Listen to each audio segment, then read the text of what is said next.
Bonsoir tout le monde, j'espère que vous allez bien. Donc ce soir, on se retrouve pour une vidéo que j'intitulerai certainement euh, Ma nuit noire de l'âme. Je voulais vous partager cette expérience dont on connaît beaucoup le nom, dont on entend beaucoup de choses et qui peut être euh, assez loin de ce qu'on peut vraiment imaginer. Ayant vécu cette expérience et la vivant encore, je pense que c'est super intéressant de partager ça avec vous qui avez peut-être vécu cette expérience ou qui peut-être est encore dedans et du coup de partager, de se soutenir, je ne sais pas. Voilà, à la base, je voulais vous partager mon parcours de flamme jumelle parce que l'un va avec l'autre.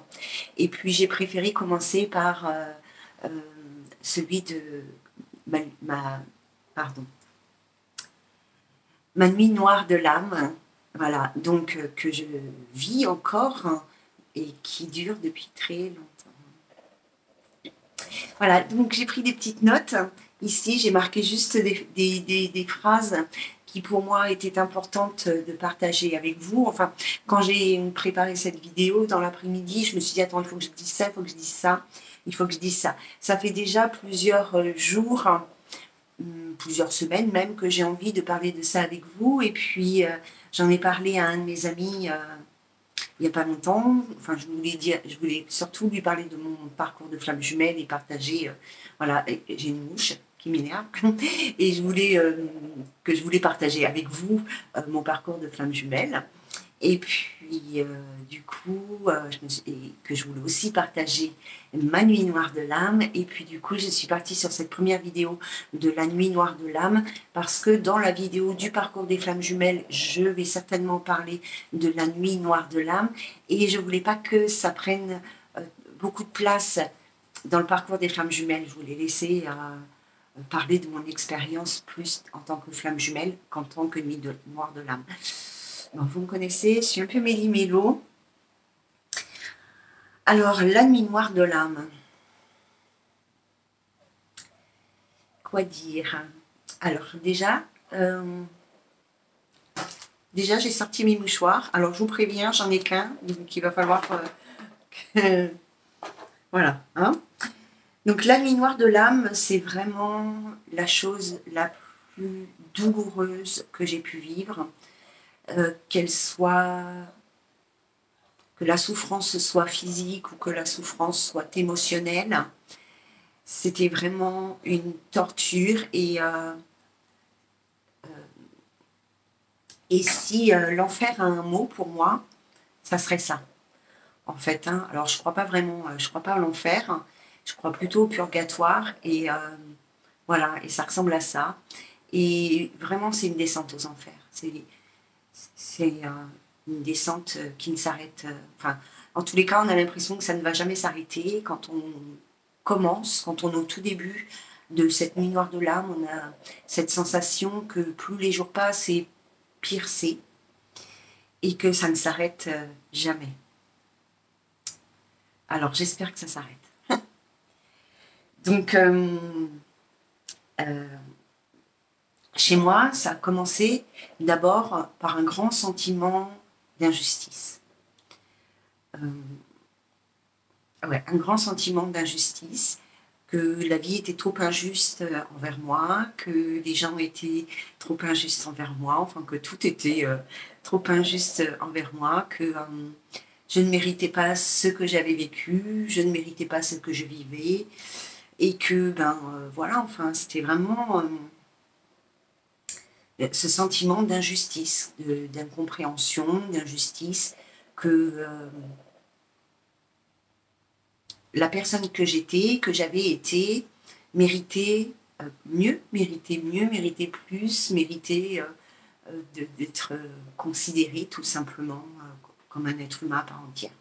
Je ne dis pas que je n'étais pas, je vous parle juste de ressenti. Hein. Euh, Ensuite, il y a eu une colère. Ouais, il y a eu une colère qui est montée en moi, mais un truc de dingue. Je n'ai jamais connu ça de ma vie, je vous promets. Je n'ai jamais eu ce sentiment de colère en moi. Mais vraiment, tellement que mon corps était tout crispé, que j'avais du bruxisme. Je me levais le matin, j'avais les condyles, les mâchoires complètement fermées, complètement bloquées, coincées. Il fallait que je fasse de la rééducation comme ça de ma mâchoire pour pouvoir le matin avoir un aspect un peu humain. Je dormais très très peu, mes nuits étaient très agitées, très mouvementées, c'était violent dans tous les sens du terme, de tous les côtés. C'est vraiment quelque chose qui est très très très violent. Mais la nuit noire de l'âme, elle ne se met pas en place comme ça d'un coup. C'est pas du jour au lendemain. Enfin, je parle vraiment de mon expérience maintenant. Hein. J'ai senti un glissement qui a duré plusieurs mois. Jusqu'à atteindre un niveau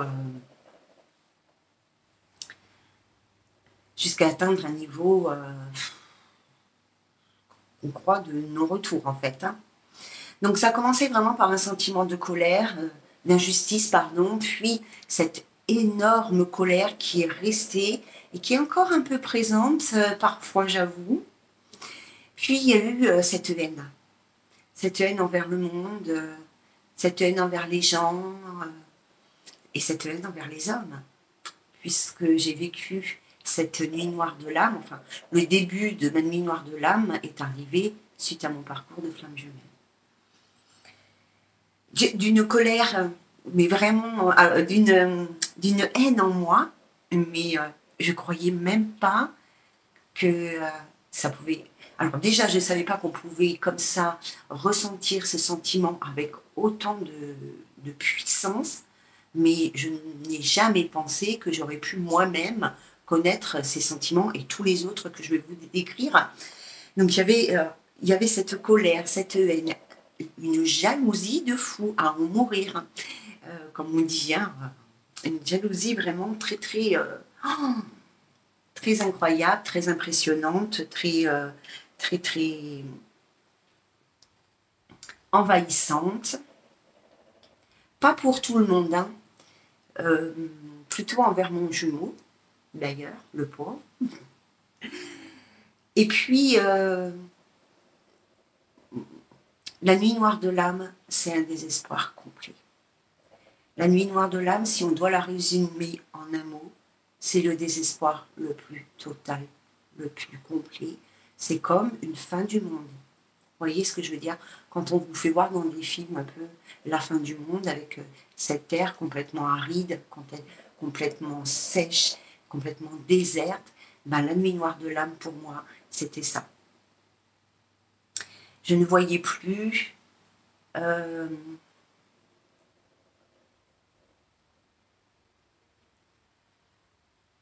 je ne voyais plus quelque chose de positif dans ma vie. Tout ce qui était dans ma vie était, enfin, tout ce que je voyais dans ma vie, c'était que des choses négatives. Je ne ressassais que le négatif, je ne ressassais que les échecs, que les souffrances, voilà, que tout ce qui était négatif.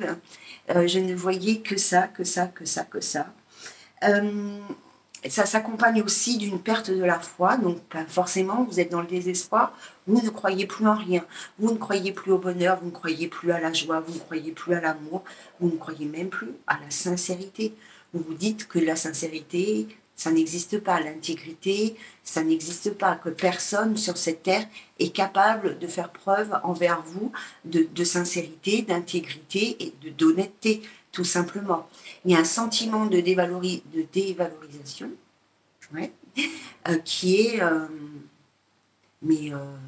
aussi très très fort et très présent. On a une perte d'estime de soi, on se trouve moche, autant extérieurement qu'intérieurement, et peut-être encore plus intérieurement qu'extérieurement. On culpabilise parce que, enfin je parle de moi, hein, je dis on, mais parce que ça c'est une habitude, donc je culpabilisais parce que j'ai fait des choses qui n'étaient pas très sympas, qui ont été poussées, enfin je me suis sentie tellement enveloppée par cette colère par cette haine, cette jalousie, ce désespoir, cette perte de tous mes repères, hein, que du coup, je culpabilisais beaucoup pour tous les mots regrettables que j'ai pu dire, pour tous les gestes insensés, incohérents et irrationnels que j'ai pu faire. Il y a la mistinguette. Hop. Alors, tu te poses là, d'accord? Merci. Et puis, donc oui, il y a ce sentiment, il y avait bon, maintenant, beaucoup moins, mais il y avait ce sentiment de culpabilité de ne pas avoir été à la hauteur de mes exigences, parce que je suis très exigeante envers moi-même, et à la hauteur de mes valeurs et de mes croyances et de tout, de mes bases fondamentales, de ce qui était moi, de ce qui faisait la personne que j'étais et que j'étais fière d'être intérieurement, en tous les cas, du respect que j'avais envers l'autre, de l'amour et de la bienveillance que je pouvais donner à chacune de mes rencontres. Et voilà, et donc du coup, on perd tout ça. Il y a une fermeture de cœur qui est la pire chose qu'on puisse connaître dans la vie. On peut parler comme ça, j'ai le cœur brisé, j'ai le cœur fermé, machin, mais vraiment, la fermeture du cœur dans la nuit noire de l'âme, c'est quelque chose qui est tragique, dramatique.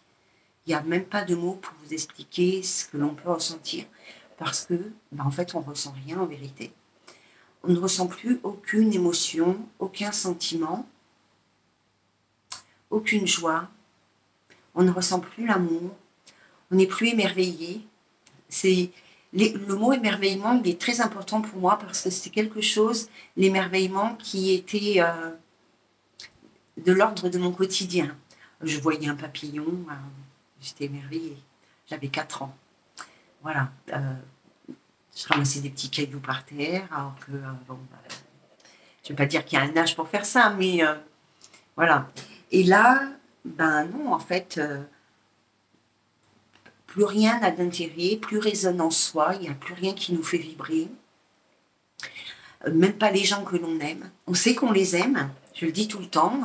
Je sais que enfin, maintenant c'est un peu passé, mais je disais tout le temps, je me disais, je sais que j'aime mes enfants, je sais que voilà, et d'autres personnes, mais je n'arrivais pas à le ressentir à l'intérieur de mon cœur. Je ne ressentais plus cette émotion, voyez, je ne la ressentais plus. L'amour inconditionnel que je pouvais ressentir dans le passé et avec lequel j'ai grandi et que j'ai vieilli, je ne le ressens plus, à l'heure actuelle encore, je ne le ressens plus, cet amour inconditionnel. Je ressens cet amour inconditionnel que quand je suis en sortie astrale avec mes guides. Et voilà, et c'est à ce moment-là que je ressens des émotions, mais sinon, j'étais incapable quand j'étais vraiment au creux de cette nuit, j'étais incapable de ressentir la moindre émotion positive. Je n'avais plus aucune notion de plaisir, de joie, de bonheur, et surtout, je n'étais plus du tout touchée par l'amour tel qu'il soit, et peu importe la personne qui était en face de moi, je ne ressentais absolument aucune émotion, et c'est terrible. C'est terrible de ne rien ressentir, c'est terrible.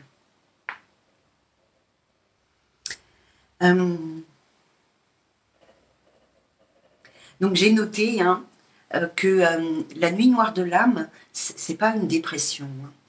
La dépression, elle est plus psychologique, mentale. La nuit noire de l'âme, elle est vraiment émotionnelle et corporelle. Elle est bien évidemment mentale, mais ça s'accompagne de quelque chose d'émotion dans l'émotionnel et ça s'accompagne aussi dans le corporel.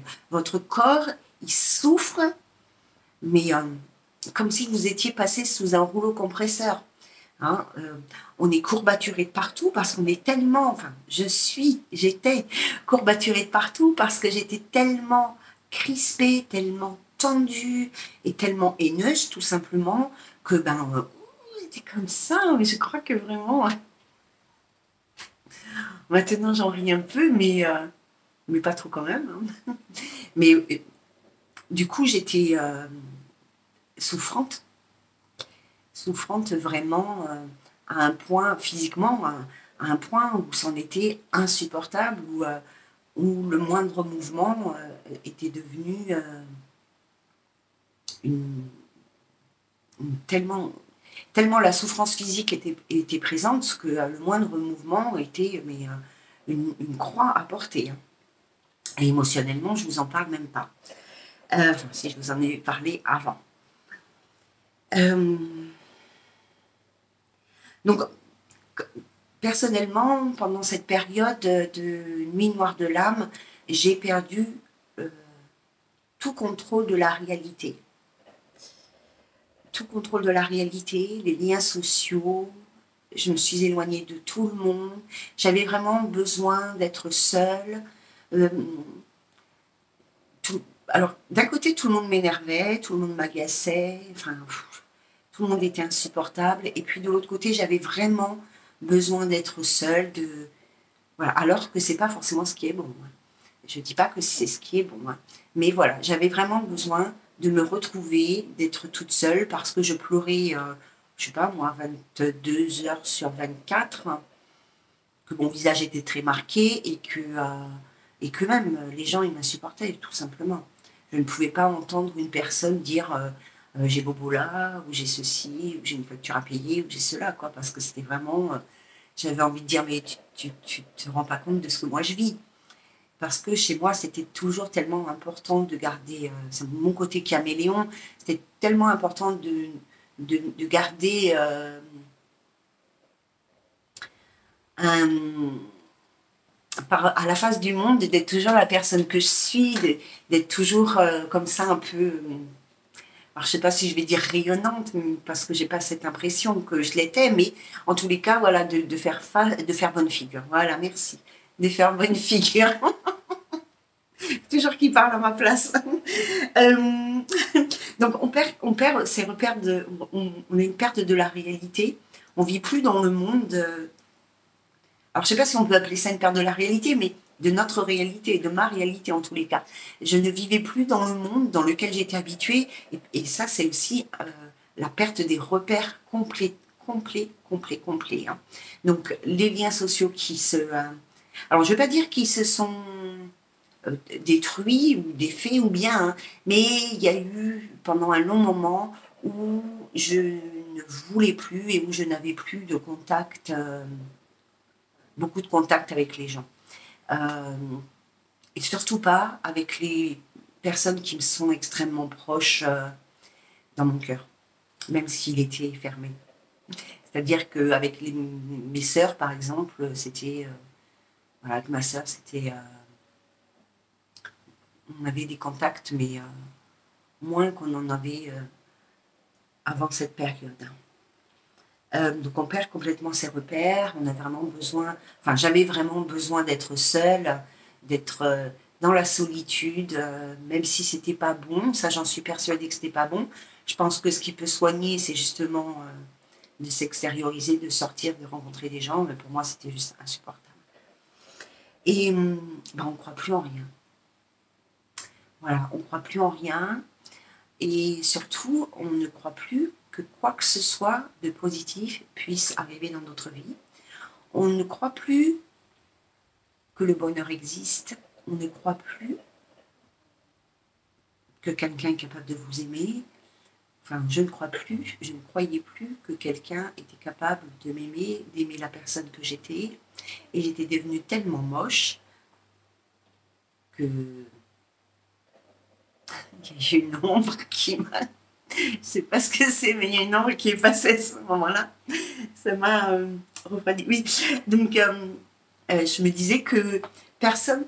Et d'un côté, je me disais, personne ne peut aimer une personne comme moi, parce que j'étais tellement devenue moche à l'intérieur de moi-même, que, enfin en tous les cas, oui, moche à l'intérieur de moi-même, c'est ce que je pensais, hein, que j'étais vraiment très très moche, que je me disais que personne ne peut aimer une femme aussi laide, quoi, aussi mauvaise, aussi méchante, aussi nulle, inintéressante,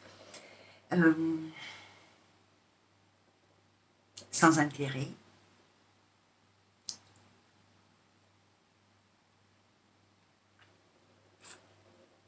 Voilà, première pause.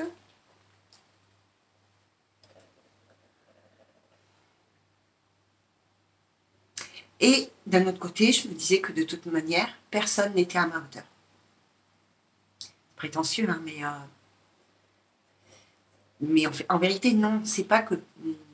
C'est que personne ne pouvait m'aimer comme j'avais besoin d'être aimée, comme j'avais envie d'être aimée. Personne ne pouvait m'apporter ce dont j'avais besoin. C'est surtout plutôt ça.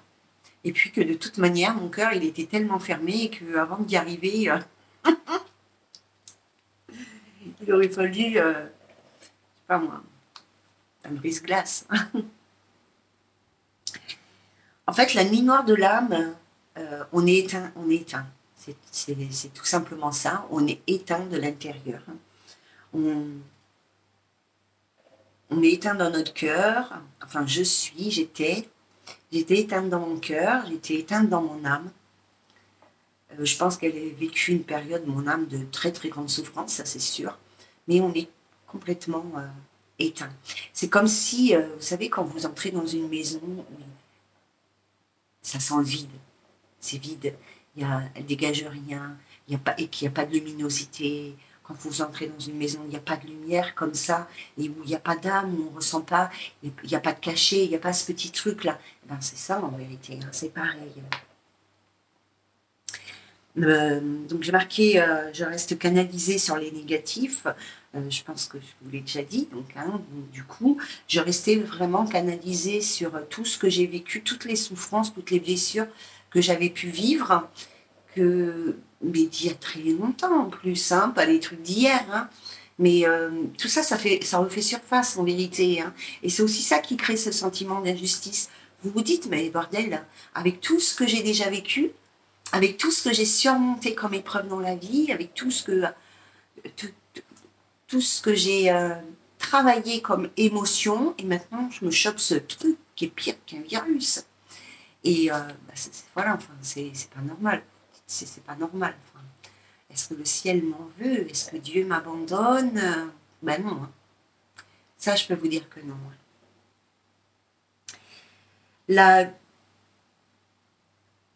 La nuit noire de l'âme, c'est une descente très lente.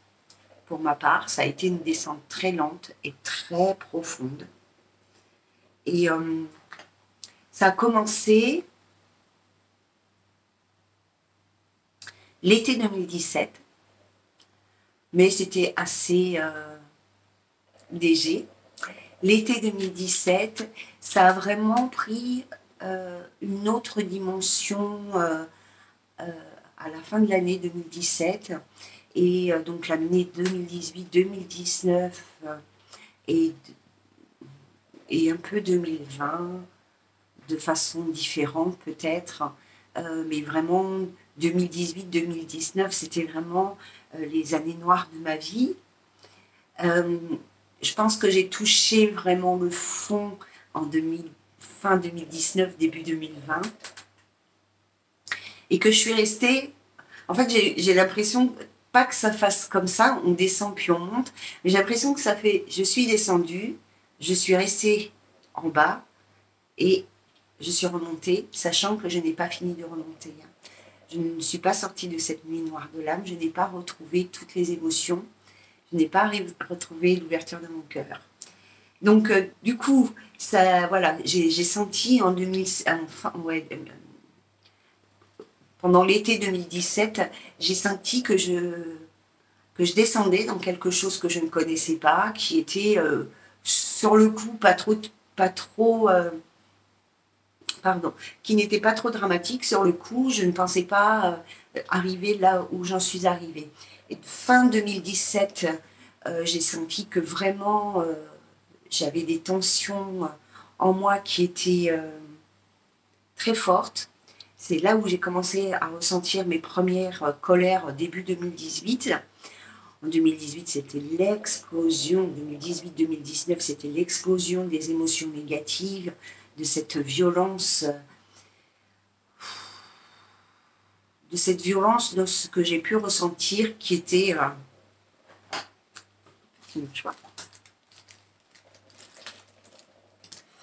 Donc dans cette violence émotionnelle que je ressentais en moi, et à la fois dans mon corps, dans mon cœur, dans mon âme, dans mon esprit, c'était comme un feu d'artifice intérieur, mais un feu d'artifice négatif en fait. Hein. Pas un feu d'artifice qui vous donne des papillons dans le ventre, mais un feu d'artifice qui vous apporte tout ce que vous ne voulez pas en vérité, hein, qui vous apporte la plus grande misère du monde. Hein, ne pas ressentir dans son cœur les émotions, c'est vraiment la plus grande misère du monde. Et puis, donc, ça a duré, cette montée, ou plutôt cette descente aux enfers, hein, a duré jusqu'à 2019, à peu près, fin 2019, on va dire. Et puis, ça a commencé à stagner, à s'arrêter, arrêter de descendre, en fait. Est-ce qu'il y avait quelque chose en dessous de là où je suis descendue? Je n'en suis pas sûre, si ce n'est l'envol. Donc, du coup, après, c'est quelque chose qui était stagnant. Les émotions, elles étaient...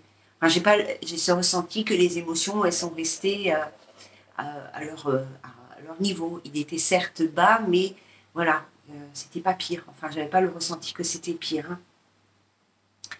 Et puis, ça s'est un peu arrêté. À peu près il y a un an. Ça s'est un peu arrêté. Et puis parce que j'ai retrouvé aussi mon ami et ça m'a fait énormément de bien, hein, comme quoi les retrouvailles avec les amis ne se font pas non plus par hasard. Elles arrivent souvent au bon moment dans notre vie. Et voilà, c'est quelqu'un que j'aime énormément et qui compte beaucoup dans ma vie. Et donc, ça m'a fait énormément de bien de retrouver cet ami. Et ça m'a quand même apporté un certain apaisement, je suis persuadée.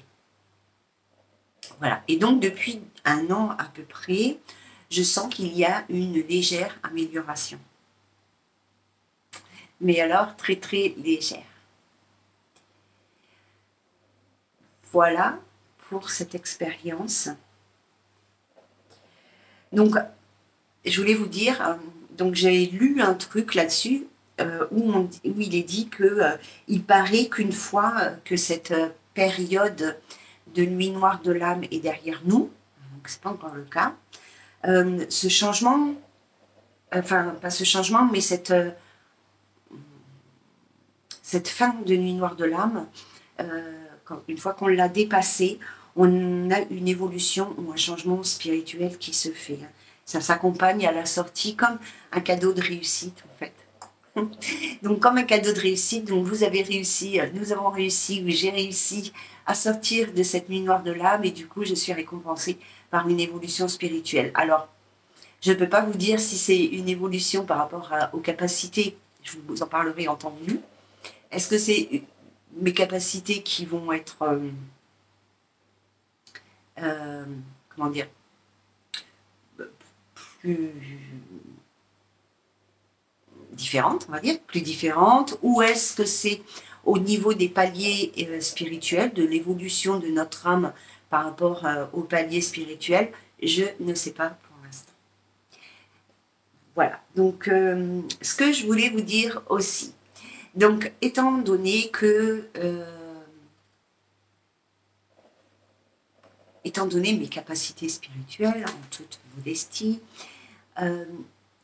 cette nuit noire de l'âme, elle s'est accompagnée d'une fermeture du cœur, donc une perte de la confiance en mes guides, en ma sagesse divine, donc une perte de confiance en mes guides,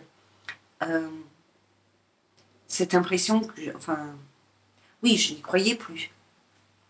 Je n'y crois plus trop encore maintenant, ou de façon différente, mais pendant le plus gros, pendant le moment où j'étais le plus dans le bas, dans le sombre de cette période, je ne croyais plus du tout en mes guides. Alors, je ne dis pas que je ne crois pas qu'ils soient présents ou ça, non, non, non. Je ne croyais plus en ce qu'ils me disaient, je ne croyais plus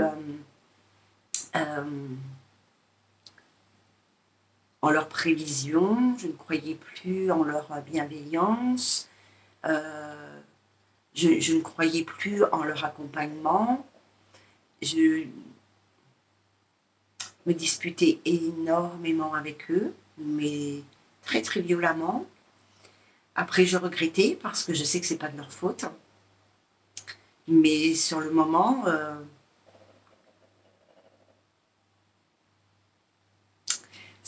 nous avions des disputes. Je me disputais toute seule d'abord, mais même des fois, je me disputais tellement avec eux que pendant plusieurs jours, je ne les ressentais plus là. Pendant 2-3 jours. Et,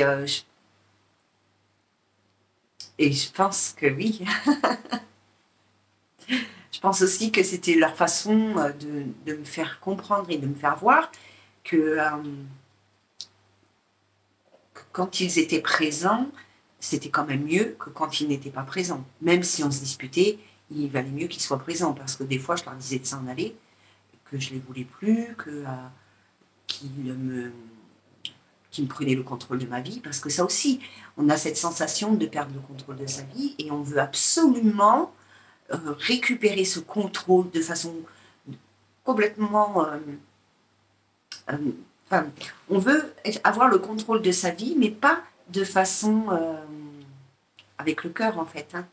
On veut contrôler sa vie avec son mental, avec son ego, c'est ça, avec son ego.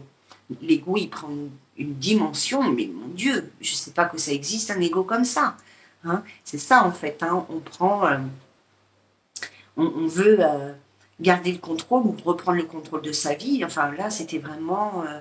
je voulais et je veux encore garder le contrôle de ma vie et il n'est pas question que je me laisse influencer par ce que me disent mes guides. C'est pour ça que maintenant, je ne fais plus de guidance pour moi-même et très peu en privé pour les autres. Je fais encore quelques petits jeux de cartes en vidéo comme ça parce que j'aime bien le faire et puis parce que ça me permet quand même de garder un lien avec mes guides.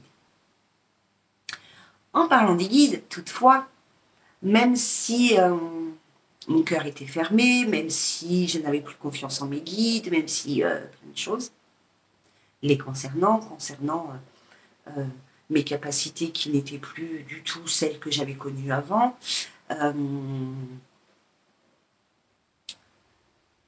ils ont dit des choses qui m'ont... Je crois que... enfin, d'abord, je ne crois pas. Hein. D'abord, je sais, je suis certaine que si je n'avais pas eu mes guides, ou en tout cas, alors je ne vais pas dire ça comme ça parce que ça voudrait dire que moi j'en ai et les autres pas, alors que ce n'est pas le cas. Si je n'avais pas été consciente de l'accompagnement et de la présence de mes guides, je pense qu'aujourd'hui, je ne serais plus là. Sincèrement.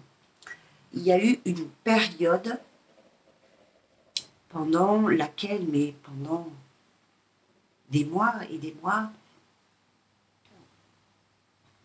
peut-être 1 an, peut-être 1 an et demi, où chaque jour, je demandais à Dieu de stopper mes missions sur Terre et de me rappeler à la maison.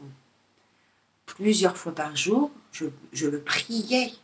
Je priais Dieu et je lui disais, je t'en supplie mon Dieu, mets un terme à toutes mes missions et rappelle-moi à la maison. Fais-moi rentrer.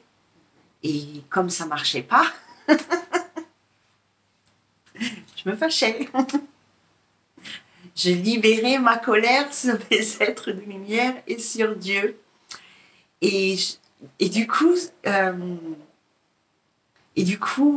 pendant cette période où j'implorais le ciel de me ramener à la maison, les guides, ils ont dit que, entre autres, mais je ne peux pas vous dire tout ce qu'ils m'ont dit, mais ils ont dit, entre autres, quelque chose qui m'a vraiment, vraiment, vraiment marqué, c'est, ils ont dit, règle tes problèmes avant de partir, sinon ce sera très difficile de l'autre côté. Et ça,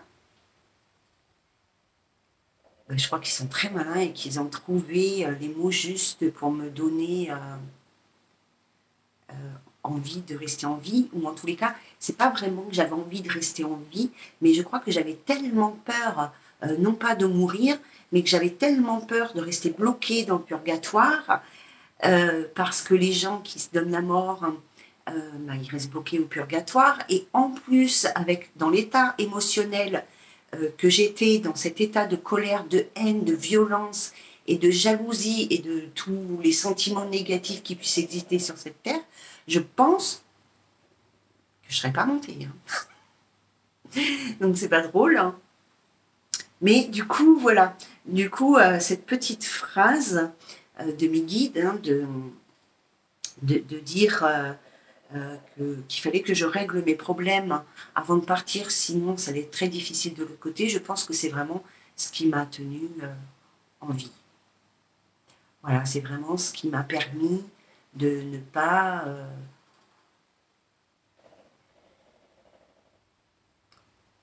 de ne pas mettre fin à mes jours, tout simplement. Voilà.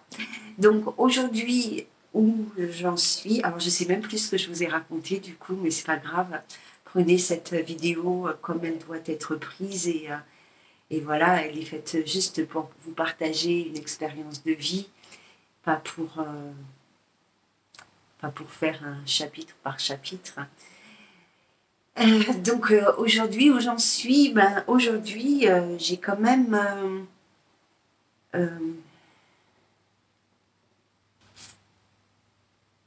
c'est quand même difficile. Et il y a des jours où c'est très difficile. Je dors très très peu. Vraiment très peu. Et du coup, quand vous ne dormez pas, vous avez tout le temps les nerfs qui sont à fleur de peau, hein, j'ai envie de dire. Donc voilà, donc au niveau de mes capacités spirituelles, alors c'est assez rigolo parce que je sais qu'ils sont présents.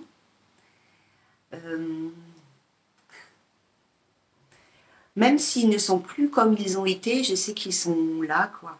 Ils sont pas loin. Les ressentis sont toujours présents, mais enfin, c'est différent d'avant. C'est plus pareil, c'est moins fort, mais ils sont toujours là.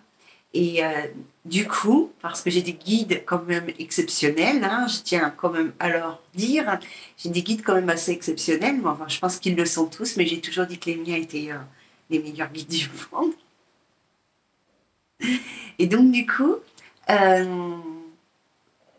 comme je ne suis pas ouverte la journée pour recevoir leurs messages et pour les accueillir et pour les écouter et pour faire ce qu'ils me demandent de faire. Donc du coup, ils viennent dans mon sommeil. Voilà. Donc quelque part, ça a changé parce que c'est beaucoup moins, pour moi, ma médiumnité, elle est moins présente en journée, même si je me rends compte, enfin surtout pour moi-même d'ailleurs, hein, parce que pour les autres, c'est beaucoup plus facile. Et je me rends compte en fait que c'est plus facile quand les choses elles arrivent. Il n'y a pas très longtemps, j'ai dit à un ami, j'ai dit oui, mais rappelle-toi, je t'avais dit ça aussi. Et voilà, enfin bref, peu importe. Et donc du coup, mais par contre dans les nuits, je dors pas beaucoup. L'après-midi parfois ou en fin d'après-midi comme ça, il m'arrive de dormir 1 heure. Là, ça y va quoi. Hein. Je suis martelée, hein, papa. Et voilà. Et par rapport à mes contacts avec les défunts, c'est beaucoup plus compliqué, mais du coup, c'est beaucoup plus spontané. Voilà. Je ne sais pas comment vous expliquer. Avant, je n'avais qu'à penser à un défunt et à lui demander quelque chose quand j'étais avec la personne pour que tout de suite je le ressente et que j'ai des messages à transmettre. Aujourd'hui, ça vient quand ça vient, en fait. Des fois, je demande et il n'y a rien qui vient. Et le truc, voilà, le défunt, il vient quand de façon spontanée, sans que je lui demande de venir. Et qu'est-ce que je voulais dire encore ?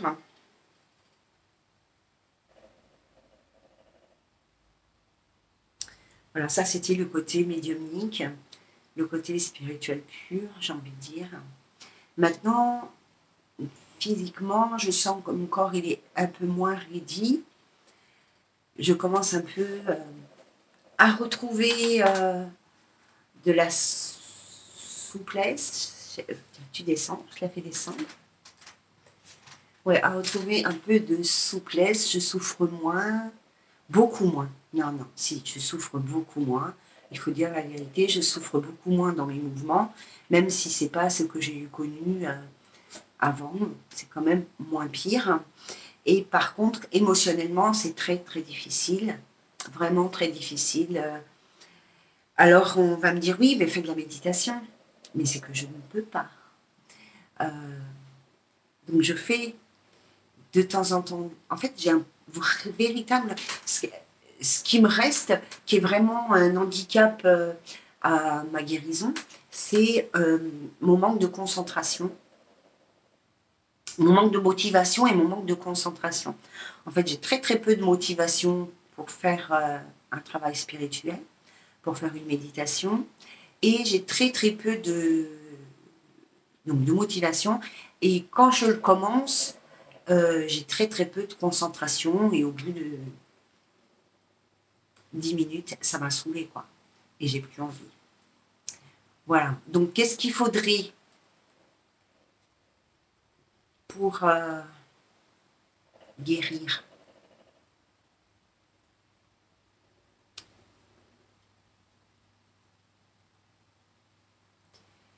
Alors oui, pour guérir, il faudrait de la méditation, travailler sur l'alignement des chakras, travailler sur une méditation de l'ouverture du cœur.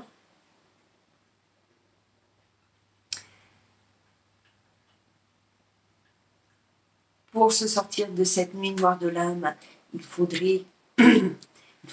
avoir des liens sociaux, il faut s'extérioriser, voilà, aller avec ses amis, sa famille, se retrouver avec d'autres êtres humains et pas juste avec un petit chien. Malgré que j'ai quand même la chance d'avoir mon petit chien, parce que bon, le pauvre, si j'étais plus là, ce serait compliqué pour elle.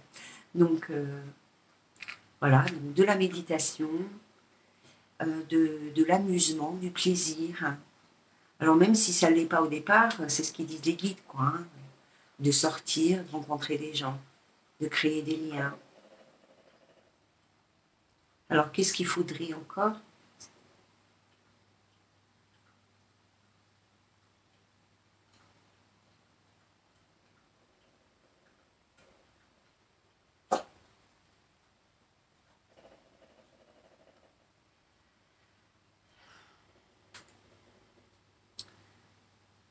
Il faut lâcher prise. Arrêter de vouloir contrôler les événements, arrêter de vouloir contrôler sa vie, ne plus penser, entre guillemets, je ne sais pas comment vous expliquer le truc que je me ressens, mais ne plus penser à ce qu'on ressent quelque part.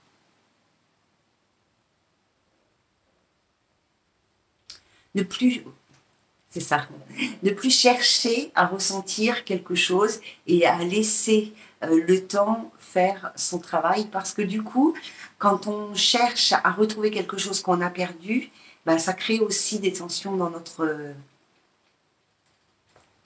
être.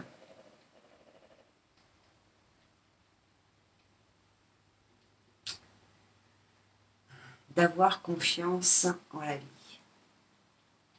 Alors avant d'avoir confiance en la vie, il faut aussi travailler peut-être la confiance en soi, hein, parce que là, pendant cette période de nuit noire de l'âme, on perd beaucoup de confiance en soi. Hein. On perd la confiance en soi, on perd l'estime de soi, donc je pense qu'il faut aussi travailler là-dessus. Là. Voilà.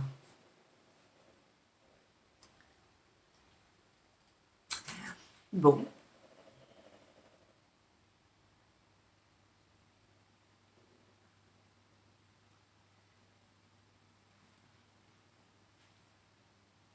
Alors, à la sortie de ce tunnel, il y a comme une corbeille d'abondance, là, une corde. comme une corbeille d'abondance. Encore faut-il arriver à la sortie de ce tunnel. Voilà.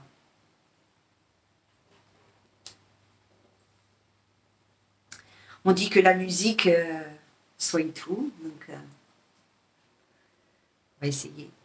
Alors j'essaye, mais c'est difficile.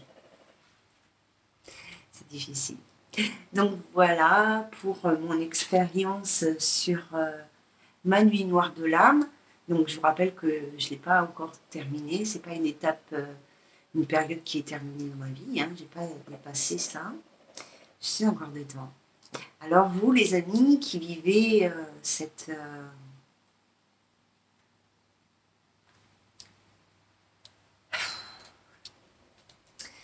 vous qui vivez ça, qui êtes dedans ou qui l'avez vécu, je vous invite vivement à partager vos ressentis, votre expérience et si vous avez des tuyaux à partager pour moi et puis aussi pour les copains et les copines qui vivent la même chose, hein, eh bien sachez que tout ceci est vraiment bienvenu et sera accueilli comme il se doit. Et voilà. Donc voilà. Donc je vous invite vivement, vraiment, du fond de mon cœur, même si il est fermé. Il y a quand même un petit mini-mètre qui s'est ouvert cette année. Hein. Non, mais je vais vous raconter un truc. J'ai éprouvé pendant 2 jours une forme de joie dans mon cœur. C'était très très bizarre. J'ai vu quelque chose. Et pendant 2 jours, ce que j'ai vu m'a fait plaisir. Et, ouais, et ça m'a fait vraiment du plaisir dans mon cœur. Attention, hein, c'était pas un plaisir de ouf, hein, mais ça m'a, je sais pas, ça m'a fait plaisir. Après, c'est vite parti. Hein.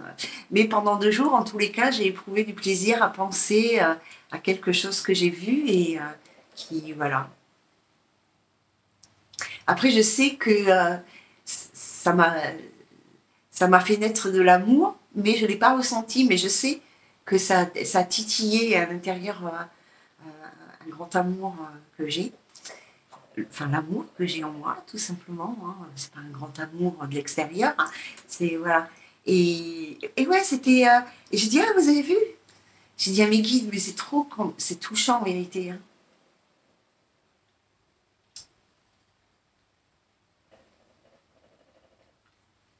Voilà.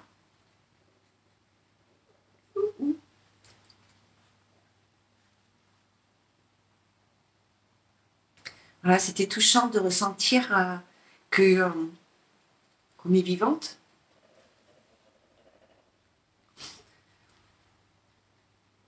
Arrivé à la fin de la vidéo, toute la pression retombe. J'ai essayé de ne pas être trop dans l'émotion et ça ne me ressemble pas, ça, par contre, hein, de ne pas être dans l'émotion. Donc voilà, donc oui, c'était